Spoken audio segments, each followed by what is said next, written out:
So I'm Ashley Brandon. I'm a documentary filmmaker. I'm originally from Ohio, and a lot of my films are influenced by Ohio and take place in Ohio. I went to Wright State University, so I've been around the Dayton area. I've been to the Neon. I've been to all the film events. I know a lot of people, so it's exciting to have Where We've Been in the festival. Where We've Been is very much an Ohio production. It's about my grandmother who lives in the Coldwater, Ohio area. So it's like maybe like maybe an hour north of Dayton. So it's kind of like a homecoming for this film.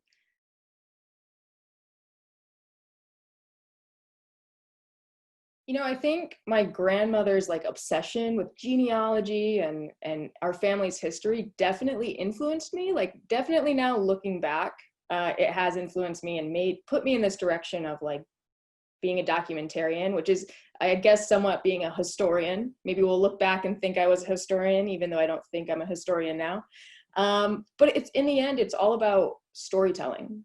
And like, if we break down film and really any art to what it is, it's all about stories. And I think definitely hearing my grandmother talk to me and to my aunts and uncles and family members about things that she discovered about our family's past and showing like visuals, like photos and old home movies, it definitely, I mean, had to have influenced me and to knowing that like this form of communication and making people feel things and entertaining people is what I want to pursue for sure. I know for a fact it has a lot to do with it. It's influenced my dad a lot, who's like very big into movies and storytelling, even though he's a football coach, which has nothing to do with storytelling, I guess. But it influenced me from him. What she passed down to him and then he passed down to me for sure has kind of put me into this quest to tell stories.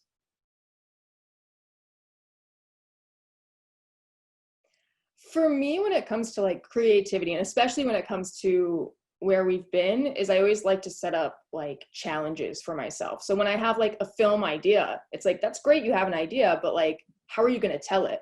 And how are you going to tell it interesting? And also, how are you going to challenge yourself as a filmmaker? And the first thing that I always do is I set up restrictions or obstructions, as some people put it. So when I have an idea, you know, I'll write things down like, I'm going to challenge myself to use, for instance, in Where We've Been, a very limited amount of photos. So I was limiting my visuals, even though this was like a very visually driven film. I also, for the most part, didn't want to have any like interviews that were just talking heads. So seeing someone talking.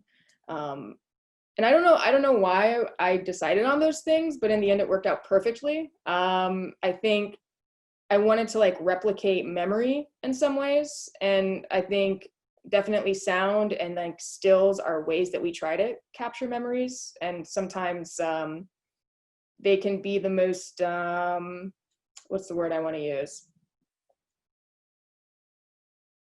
In our brains, the ways that we hear something or the ways that we see something changes over time, right? And that's kind of in the film what my grandmother is going through.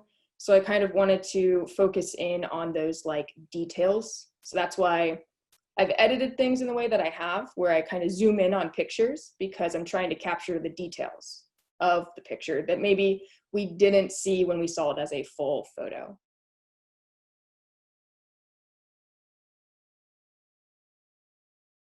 Like I think unfortunately, tangible photos, being able to hold a photo is obviously going away, and it's just really too sad. I think it'll evolve into something else, but you know, you have to think back to when people were using film, whether for like whether with like a stills camera or with like recording home movies, is they were limited. Like you're limited to a roll of film or like how many shots you can take. So they had to be very special moments, right, to want to use that. And today we can just like take our phones and just click away, and unless we run out of room, it's no big deal. So I think there is something of like just like the value that's missing, and like I think it's just the value is going away a little bit. I'm happy that maybe people think that this Where We've Been is kind of commenting on that. Definitely wasn't intended. But that's always great to, you know, hear that people take something one way and it means something to them, even though you didn't intend for it to.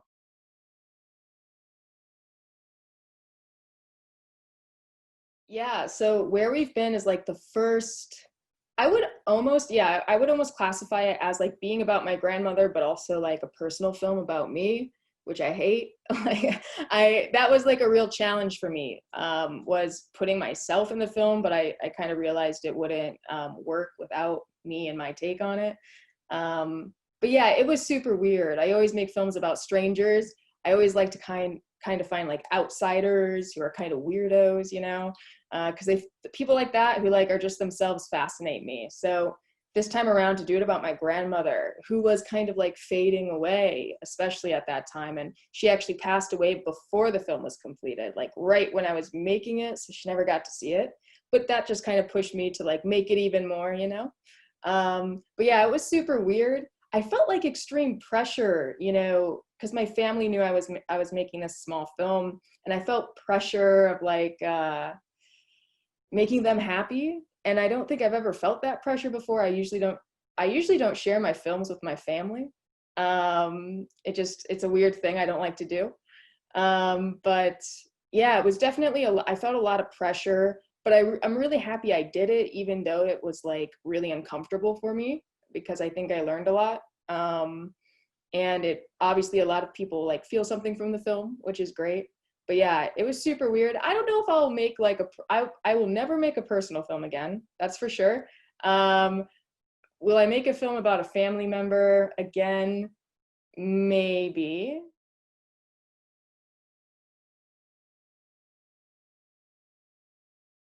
I love them. I was the second child in my family, and so there's no home videos of me because my parents like used all that interest in home movies on my brother. Um, and then I ended up taping over most of them when I was recording Disney Channel original movies when I was little, and I learned how a VCR player worked. Um, but yeah, home movies, I love them. There's been times where I've just gone to thrift stores looking for home movies on VHS just to like get them and watch them and like be a voyeur, I guess, which is really creepy. But hey, they put them in the thrift shop, you know, they don't want them anymore. Uh, but yeah, no, I'm really fascinated with home movies, and I think unfortunately that today we don't really do home movies like, and the home movies that we do have, because on our phones we can edit things out, they don't show the imperfections. And when I think of like home movies from the 80s and 90s, like I'm a 90s kid, so those home movies, there was less editing ability, especially by like moms and dads or grandparents, so you saw everything. And I think that's something that's like super special, because at times where we want to edit out where, you know, something that we didn't want to be in it or wasn't perfect is in it, maybe years later we're going to wish that we had that. So there's like a weird like time capsule that home movies used to have that unfortunately they've lost today because technology allows us to change them instantly. um, but yeah, like, and I think that'll affect maybe in the future how like archival or documentaries that are going to use home movies will look. They'll maybe have less to work with, unfortunately.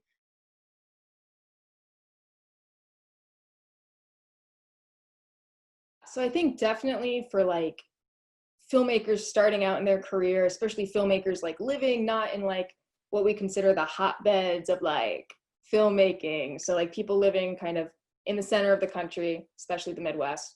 um, One thing that I was taught really early, which I think helped me a lot in my career, was that sometimes the things that are right near you are the most interesting. You don't need these crazy stories sometimes. Like, every film that I've ever made, um, those people lived within like a 50-mile radius of where I was living at the time. So read your local newspaper, you know, watch the local news. There is interesting stuff by you. Just because maybe you live in like a rural area or, you know, not next to a major city, that actually is working in your favor, because that means that there's more stories to tell and nobody's telling them, and you have the opportunity to be that person telling them. So that's something that I think about all the time. That's something that I'm really happy that I was told early, because I always felt like, me being from Ohio, there's nothing cool happening here. You know, what story could I possibly tell? And all my stories like ended up being, most of them in Ohio, most of them at the least near where I was living. So don't let that be something that stops you, because it's actually something that works in your favor.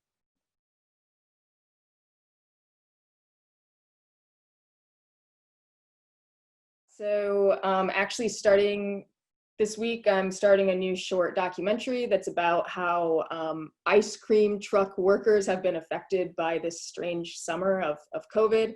I have some interesting characters, really cool people. So it's about these kind of small family businesses and what's kind of turned into like an ice cream war summer between them.